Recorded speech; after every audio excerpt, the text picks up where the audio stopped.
Hello and welcome to the Port of Hambeck. I'm Benjamin, and today's topic is starting to build part of the Port of Hambeck, not just in Minecraft but also in actual models, in this case in 28mm scale. That means about a scale of 1 to 56, meaning that 1 centimeter on a model equals 56 centimeters in real life. It's also called 28mm scale, since a male adult is usually around 28 millimeters, more or less. Here's a figure from a company called Dungeons and Lasers, a very lazy or tired city guard. Wonderful figures that we've started painting for the city. But we also need a place to display these figures, and we need a part of Hambeck to come alive as models. So we were very happy when we, in our local hobby shop here in Copenhagen, found this plastic kit of a medieval city wall, quite thick and with supports on both sides. A very easy kit to build, just the various sides put together, and plenty of opportunities to cut and age the crenellation here in order to give it a bit of wear and tear.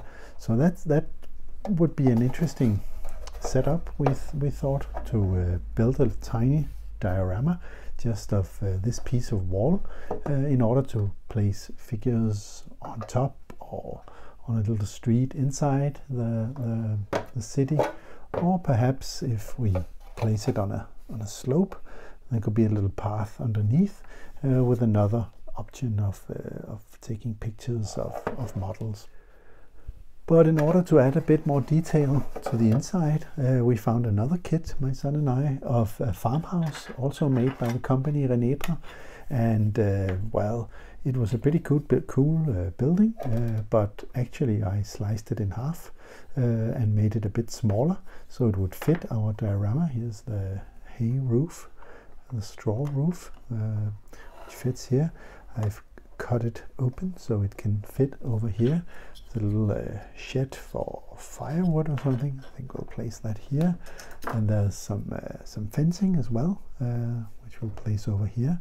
And suddenly I think we'll have a nice diorama on the inside of Hambeck, on the inside of the city wall. A bit more details, as we'll add some lights or some other details. A door, we'll have to build a door and perhaps raise the house a little on a layer of foundation stones in order to give it a bit more detail. Perhaps place a little goat or pig or something, or some geese inside the little fenced off area here. So that's the idea, to build a diorama about 20 centimeters wide, to create it in plastic. But let's get started on putting it on a base, and we prepared a bit for that. Cutting a piece of oops, so much for the safety of Hambeck. We cut a piece of plywood in the right size and added some foam, some polystyrene on top. So now there's room for the city wall on top like this, and room on the inside for the building over here. So in the front I can make a path for figures to walk on. I added a bit some plaster castings of rocks that received just some basic paint, so it'll be a slope and a bit of a nice way of taking photos like this, with the wall in the background. So now I need some paint. Everything needs to be painted and based and glued, and we need to finish the groundwork here. I usually make a mix of plaster and paint in order to sort of blur the contours a bit of these rather rough polystyrene material. And in here will be a street. I was thinking about using an interesting model I also just found in my local hobby shop as well, a little treasure chest. Perhaps make a little vaulted ceiling down here for a room with a treasure waiting and a door leading somewhere else. But let's see if it'll all fit. Let's get started.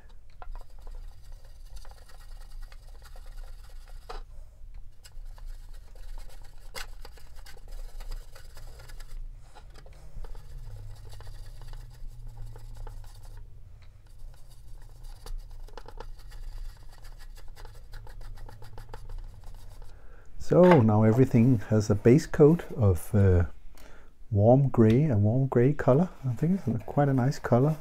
I gave it about 1.5 layer or so in order to make it cover. And the next step is taking a number of different washes and washing individual stones in order to create some variation in the color scheme.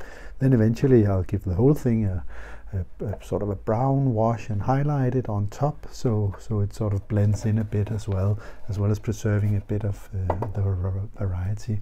I also gave the rest of the building pieces a coat of the same color. I think it's a pretty good base color for pretty much everything. So what now remains until adding some more details is filling out the holes that I cut with some plaster in order to make it seem more realistic, and then picking out the individual stones and eventually mounting the whole thing on the base. So I'll get to that. I also wanted to work on the roofs covered in hay and straw. I just gave it a quick wash of the warm gray color. You can still see a bit of the original gray plastic color underneath in this rather fine detailed material. And now I'll try with first a gray wash or a dark brown wash, and then add some lighter layers on top and see if we can get something that resembles real life straw.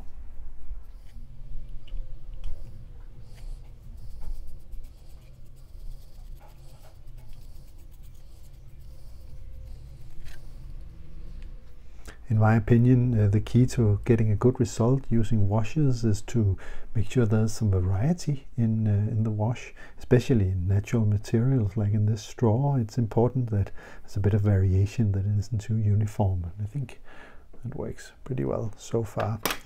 I'll add something to the house as well, the half timbered house, just to get something to paint upon and to dry brush on. There are a lot of details in these walls, so that's a good way of bringing out these details. And I think where stuff has been filled in between the timbers, I'll highlight that with a lighter color in order to make a contrast between the wood and the filling material.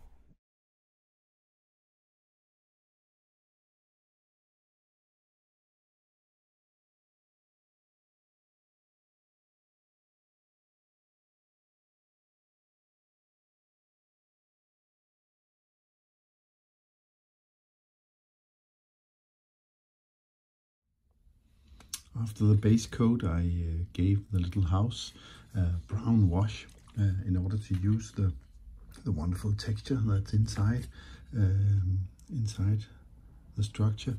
And after that had dried, a dry brush is sort of filling everything out with a bit of titanium buff light, and then a number of highlights, dry brushes in the center of each rectangle with pure white actually.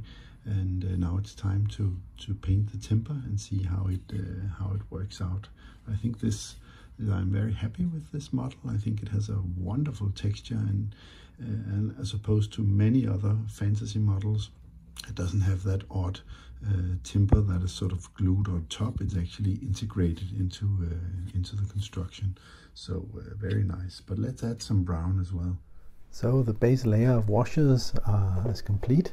It looks, to be honest, quite horrible right now at this stage.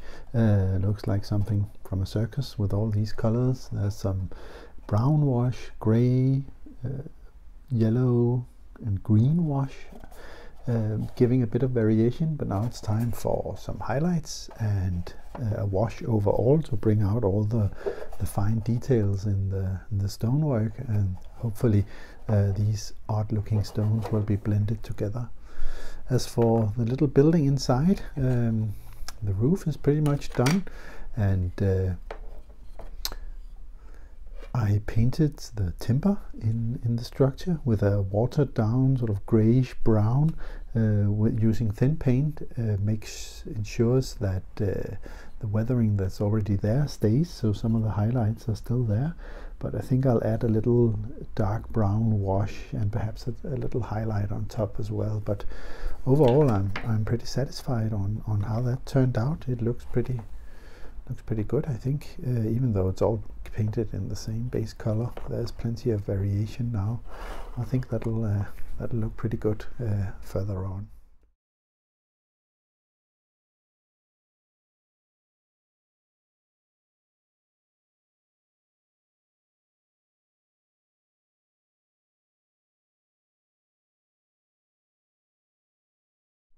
All the major elements of the diorama is almost ready. The wall have been painted, the house is pretty much ready, as well as some details. On the base I added some plaster in order to smooth it a bit, so I can create both a slope with the wall on top, up here, and a little path down here where I can place some miniatures to photograph them. But what about on the other side of the diorama, over here, where it's a bit more boring? There's this large surface without any detail. And when I was shopping at our local hobby shop for some miniatures, my son and I, we found this wonderful set of treasure chests, including treasure inside. And wouldn't it be nice to be able to display that as well? So what if there were a little dungeon underneath with room for a treasure chest? So we built a bit upon that idea and found some castings from my old Hearst Arts mold that I did many years ago. They're quite wonderful. You can cast as much as you like in plaster, and here's some of the field stone molds that I used to create a wall like this. Let's see if it can stand like this. And then I found some arches as well and some lower stones, so perhaps we could use it for building something like this. And then 2 more arches, and then that'll be a treasure room. Perhaps we can add a door over here to suggest that it's going in somewhere on the side, or we could just play the doors out here somewhere. I think that'll look pretty good. I could cut right now and then start mounting, but perhaps it'll be better to build the whole thing as a box and then cut out and put it in. I think I'll do that. It'll probably be easier. But as you can see, there's just enough height, so I'll have to file everything a bit down so it doesn't move, take up more space than the top of the diorama, where there'll likely be some cobblestone or something to add some more detail. But a dungeon would be pretty cool, I think. I ended up carving some room in the base instead. That was easier. And these castings in the back, some smaller castings down here. And then I prepared some arches that will fit in here, like this. And then after that is painted, the treasure goes in here, perhaps. And my son and I were discussing, do we add a door leading somewhere? But it would have to be going under the wall, which would be perhaps a bit odd. But how do you get in? Is there something over here, perhaps? But we could add a trapdoor here leading further down. I think that would be interesting and add a bit of visual interest. As you can see, that doesn't quite fit, so I have to file it down a bit. But then I think it'll be a pretty cool dungeon with a house on top. Perhaps the people living in the house doesn't have a clue to what hides underneath their feet. So I placed the city wall on top of the diorama and found some stones to add on top. It's actually this kind of plate meant for model railroads, I think, for building up supporting walls. But I think if you paint them well, it looks quite well on this diorama as well. I gave it a brown wash, and then I sprinkled some very fine sand and a bit of very small green flock in order to give it a bit of texture and variation. And I think that turned out quite well, at least here, where it's it's going to be visible, because the house is still going to be placed right here. Painted the door green, left it open for a bit of variety, and then I'll sort of fill up in the back, so we don't get stones there. I also completed the little dungeon, or the little treasure chamber down here, with a lot of washers and some castings from Herstarts, some dirt, and on its way is a treasure chest. Needs a bit more paint and weathering, then it'll eventually fit down here as the treasure that everyone is walking around on top of. On the outside, I poured a lot of I poured some plaster over here, and prepared a path going right here. So once I'm completed the inside, I'll add some greenery and some dirt and the path and much more bushes on this. I also painted the sides a uniform brown color in order to tie the diorama together. This needs to dry a bit more, but it's almost there, getting there. So and then at the end, something will have to be placed on the walk up here. So a couple of details, perhaps a barrel or a bucket or something. If you have any ideas, please leave a comment below. I'd love to have some more inspiration. Now the inner part of the city wall is done, so it's time to work on the outside. I've mixed some white glue and water, and I prepared some base material for the dirt. It's actually real dirt that comes from a construction site where there are usually lots of stuff, a lot of it being thrown out in the end. I grabbed a bit of it that was about to be thrown out, sifted it and dried it in the oven, and that provides quite a wonderful ground cover where you can add greenery on top. But let me begin by adding some white glue. I like to water it down so it's easier to apply. Not too watery, then it'll just float too much, but just enough water to make it easy to apply.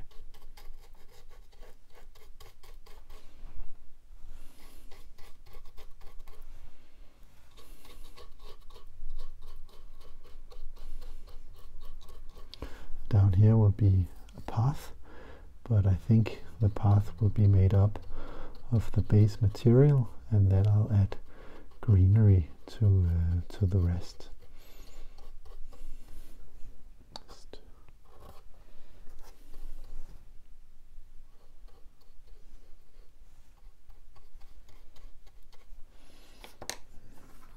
I took a teaspoon from the kitchen used to apply it. It works quite well. I have pretty good control with a teaspoon. I sometimes like to raise it up a bit like that in order not to waste too much material. Then it sort of stays on the diorama, and I can later pour it back down into the container. After the dirt had dried, I added some static grass. I used an electrostatic device in order to get it to stand up, and I used two or three colors of static grass, using some yellow, some medium light green, and some dark green, in order to get a bit of variation in the colors of the grass. And then I added some weeds and bushes and a little small tree in front to give a little variation. Noticed how the path is just the dirt from before, but the grass forms the edges and creates the path. So far I'm pretty satisfied with how it turned out, the front of the diorama. I did the same in the back, adding some dirt over here and some weeds here and there and a little tree in order to give it a little texture. Let me just move out like this.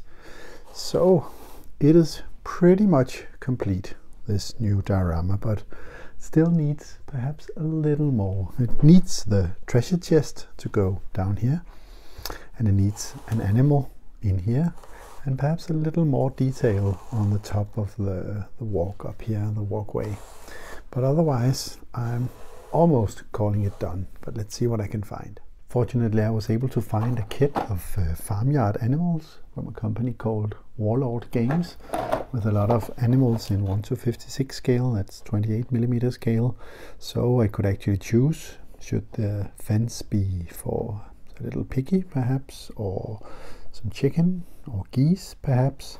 I eventually chose a pig, and I have assembled it so far. Now it just needs some paint. And I also found a kit of some ravens from a company called Tabletop Art. Let's have a look at those. That's cast white metal, and they look pretty cool. They're both sitting, varieties of sitting and flying ravens. I think they will look pretty cool on top of the battlements. With the ravens in place and the little pig as well, I'm calling the diorama done. I think the animals really add something to the diorama, both the ravens and the pig in the little fenced-in area. The treasure chest is in place as well, and now the diorama is ready for its primary purpose, which is to be a photo background for the miniatures that I'm going to paint. I like how it ended up. I think the Renedra walls and building were quite nice base materials to work from, and it's really fun practicing in a new scale for me. I haven't really built in 28mm scale before, so it was a nice little piece, just 20 by 20 centimeters or so, to get some practice for building dioramas. Thanks for watching so far. If you liked what you saw, please consider giving the video a like, or even subscribe to the channel of Port of Hambeck, and follow the updates to come in both 28mm scale as well as in Minecraft in Conquest Reforged. Thanks for now.